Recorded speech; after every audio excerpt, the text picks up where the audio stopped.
Friends, मैं मुकेश पांडे। आज मैं आपको ये लॉन्ग आंसर कराने चल रहा हूँ। आइए शुरू करते हैं।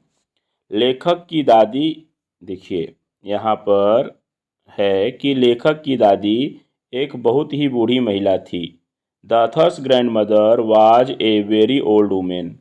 वह धार्मिक और उत्तम विचारों वाली थी। She was religious minded and noble hearted. Noble hearted. ठीक। घर में वह हमेशा ही जप करने की एक माला अपने हाथों में लिए रहती थी। तो in the house she always carried, लिए रहती थी ए रोजरी, जप करने की माला इन हर हैंड्स, अपने हाथों में। ठीक।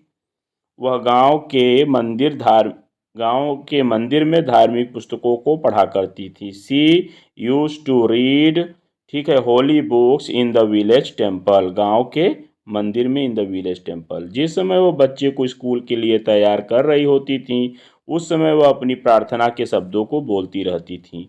तो she would say her prayers while getting the child ready for school. ठीक है, सी वुड से हर प्रेयर्स, वो अपने प्रार्थना को बोलती रहती थी, while getting the child ready for school. ठीक। अब है कि वह गांव में कुत्तों को रोटी देती थी और शहर में गौरैया पंछियों को खाना दिया करती थी। तो सी, ठीक है, she use to feed the dogs in the village and the sparrows in the city. एक ही क्रिया से दोनों को जोड़ दिया गया।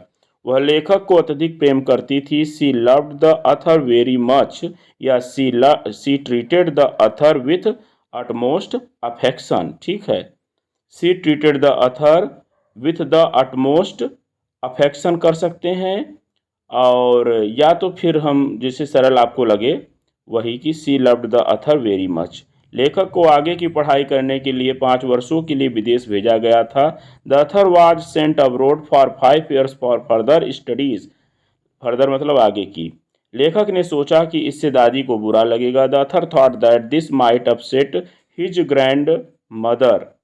लेकिन उसने विरोध नहीं किया। But she did not object या अपोज। ठीक। और उसे विदा करने के लिए स्टेशन तक गई and went to the railway station to see him off. O double F, off माने विदा।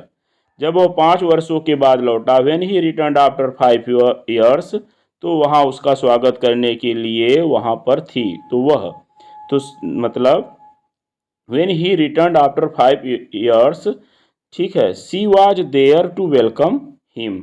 वह इतनी प्रसन्न थी, सी वॉज सो हैप्पी, कि उन्होंने आस पड़ोस की स्त्रियों को इकट्ठा किया।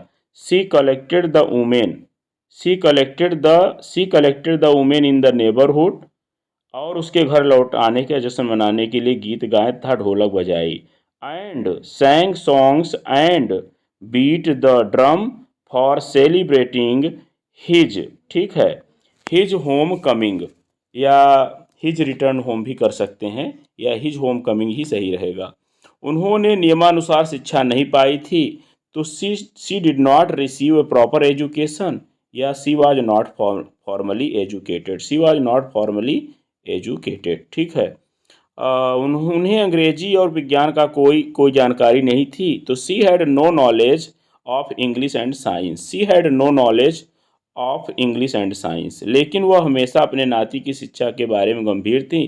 बट सी वाज, ठीक ठीक है, सी वाज हमेशा है क्या, नहीं, वो अपने नाती शिक्षा के बारे में गंभीर थी। तो but she was serious about the education of her grand son. वह गांव में उसके पाठों की में भी सहायता करती थी। तो she even helped him with his lessons in the village. परंतु यह जानकर परेशान हुई थी। But she was disturb to know, क्या जानकर कि शहर के स्कूल में उसे संगीत पढ़ाए जा रहे हैं। तो she was disturb to know that the music lessons were being given at the city school. ठीक है, क्या कि that the music lessons were being given at the city school. ठीक, उसे यह देखकर कष्ट होता था। तो she was pain to see, या it pend her to see, या नोट। ठीक है, कि यहाँ ईश्वर तथा धार्मिक पुस्तकों के बारे में कोई पढ़ाई नहीं होती। दैट देयर वाज नो, ठीक है, education about God and religious books. ठीक है, क्या करेंगे कि that there was no teaching कर देते हैं। ठीक है, there was no teaching about God and holy books. ठीक, अब है कि वह उसे संगीत से घृणा थी, तो सी हेटेड म्यूजिक। ठीक है, वह संगीत से घृणा थी, उसे घृणा थी, वह पुरानी पीढ़ी संबंधी थी। She belong to the older generation. इसी के साथ मैं इस वीडियो को ओवर कर रहा हूँ। थैंक्स फॉर, देखिए फिर सुन लीजिए, she belong to the older generation. ठीक है, इसी के साथ मैं इस वीडियो को ओवर कर रहा हूँ।